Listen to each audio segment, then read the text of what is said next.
You must read, you must read, you must read, you must read, you must read, you must read.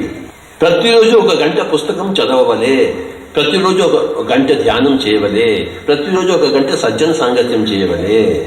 Everyday 1 hour study books, that is compulsory. 1 hour meditation is compulsory. 1 hour of learning from others face to face is compulsory.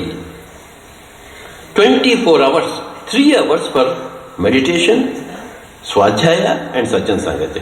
Rest 21 hours. Aish karo. Enjoy your life.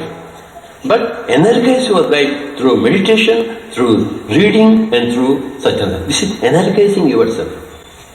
ఒక బ్యాటరీని charge చేస్తాము, తర్వాత కొన్ని గంటలు పనిచేస్తుంది, అది మళ్ళీ battery down అయిపోతుంది, మళ్ళీ ఛార్జ్ చేస్తాము. అలాగే ధ్యానం అంటే, స్వాధ్యాయం అంటే, సజ్జన సాంగత్యం అంటే మన ఆత్మ మనం ఛార్జ్ చేసుకుంటాము, ఎనర్జైజ్ చేసుకుంటున్నాము. ప్రతిరోజు 3 గంటలు దానికి ఇవ్వాలి. మనం 3 గంటలు ఛార్జింగ్ పెట్టి 21 గంటలు బ్రహ్మాండంగా జీవిస్తుంది, ఆనందంగా, సంతోషంగా, ఉల్లాసంగా, శక్తివంతంగా, డైనామిక్గా జీవిస్తుంది ఈ శరీరము, మన జీవితము. 3 గంటలు ఛార్జింగ్.